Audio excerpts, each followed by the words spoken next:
मित्रो नमस्कार, मी दिलीप गवई पूर्वजांचा खजिना या चॅनलवर तुम्हा सगळ्यांचं स्वागत करतो। पूर्वजांच्या खजिन्यातली आज एक नवीन वनस्पती तुमच्या समोर घेऊन आलोय, जी आपल्या आजूबाजूला आपल्या शेतामध्ये बऱ्याच ठिकाणी आपल्याला पाहायला मिळते। तर याचा आपल्याला काही फायदा घेता येईल का या उद्देशाने हा व्हिडिओ बनवत आहे। मित्रो, हे बेड्याचं झाड पाहू शकता तुम्ही, याला कुठे येळा बेडा या नावाने झाड ओळखले जाते।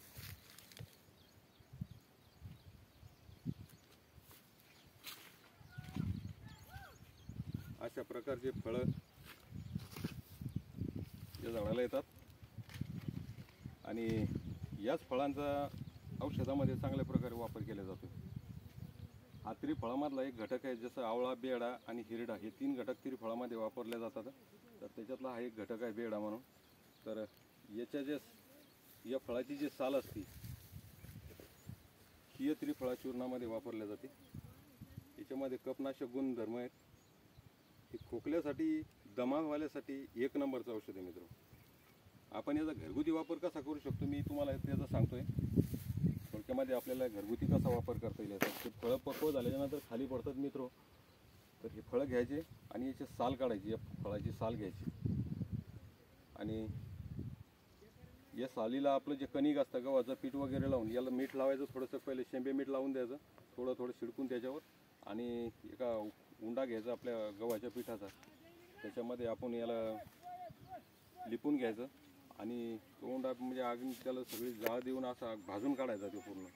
तो भाजल्याच्या नंतर हे त्याच्यातले हे साल जी असते ती बाजूला काढायची आणि याला सुकवायचं आहे, सावलीत सुकवा, आणि सुकल्याच्या नंतर याचं चूर्ण बनवून ठेवायचं। ते चूर्ण सकाळ दुपार संध्याकाळ 2-3 टाईम 2-4 टाईम दिवसभरात घेतलं तर दम्याच्या माणसाला 2-3 दिवसातच चांगल्या प्रकारे आराम मिळतो मित्र। तसंच या झाडाची जी साल असते, जर कोणाला सुका खोकला येत असला ना, आपल्या घशामध्ये खवखव होतोय, सुका खोकला येत राहतो, खोकावं असं वाटतं नेहमी वारंवार, अशा वेळेला या झाडाची साल घ्यायची, सालीचा थोडासा तुकडा घ्यायचा, तोंडामध्ये टाकायचा आणि चावायचा, त्याचा रस गिळत राहायचं।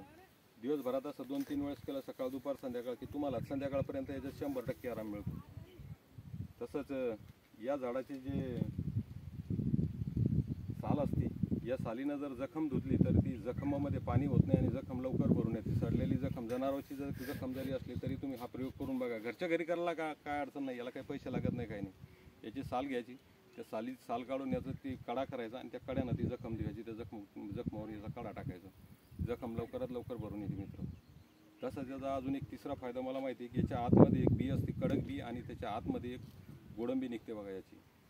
ती गोडंबी थोडीशी म्हणजे असं मादक द्रव्यासारखं थोडी नशेला पदार्थ येतो, पण याच्यापासून तेल काढून ते तेल जर कोडावर लावलं ना, सुरुवातीचा कोड असला, बारीक चट्टा झाला समजा, बारीक नेमका सुरुवातीला चट्टा झाला, आणि त्या चट्ट्यावर जर आपण ते तेलाचा वापर केला, उपयोग केला, तर ते लगेच ताबडतोब काही दिवसातच लगेच बरं होऊन जातं आणि त्या जागेवर एक चांगलं आपल्याला ती त्वचा एकदम चांगली दिसायला लागते, आपल्या पूर्ववत त्वचेसारखी त्वचा होऊन जाते। त्याचा सतत 1-2दा सकाळ संध्याकाळ 2 टाईम वापर करायचा। 8-15 दिवसात, महिन्याभरात तुम्हाला तिथं लगेच चट्ट्याचं नामोनिशान मिटून जाते। तर अशा प्रकारे एक गुणकारी औषध आहेत मित्र, आपल्या आजूबाजूलाच असतात। या आयुष्याने याचं जर कोणाला फायदा जर झाला तर नक्कीच हे व्हिडिओ बनवण्यामागचं माझं साध्य पूर्ण होईल। तर हे वनस्पती आपल्या आजूबाजूला शेतातच असतात, आपल्याला त्याची माहिती नाही, त्याच्यामुळे आपण त्याचा उपयोगही घेत नाही, आणि त्याचं तरी या वनस्पतीचा पुरेपूर फायदा माणसाला होतो, घ्यायला काहीच हरकत नाही, आणि याचे काही पैसे लागत नाही, काही नाही, निसर्गाने दिलेली आपल्याला अशी अनमोल देणगी आहे मित्र। दम्यामध्ये तुम्ही प्रयोग करून पहा, मी सांगतोय म्हणून नाही, तुम्ही करून पाहिल्याशिवाय तुम्हाला या गोष्टींचं महत्त्व कळणार नाही। आपण बरेच औषधं घेतो, बराच वेळही लागतो, आणि जसा पाहिजे तसा आरामही मिळत नाही, त्यावेळेस तुम्ही या औषधीचा वापर करायला काहीच हरकत नाही आहे। घरच्या घरी हे प्रयोग करायला एकदम चांगले प्रयोग आहेत, तर याचा नक्कीच फायदा घ्या मित्रो। आणि तुम्ही माझे व्हिडिओ कुठून बघता, व्हिडिओला लाईक करायचा, लाईक केल्यामुळे काय आम्हाला ही व्हिडिओ बनवण्यासाठी प्रोत्साहन मिळतं। तुम्ही हा व्हिडिओ कुठून बघताय, तुम्हाला माझे व्हिडिओ कसे वाटतात हे कमेंटमध्ये नक्की सांगा। माझी साधी भाषा वापरलेली असते, मला काही जास्त स्टँडर्ड बोलता येत नाही, बोलायची सवय नाही, मी साध्याच भाषेत व्हिडिओ बनवते, म्हणून माझ्यापर्यंत जेवढी माहिती आहे तेवढी तुमच्यापर्यंत पोहोचवायचा प्रयत्न मी करत असतो मित्र। तर व्हिडिओला आवडला तर नक्की लाईक करा। भेटूया अशा नवीन एका वनस्पतीसह पुढच्या व्हिडिओमध्ये, तोपर्यंत काळजी घ्या।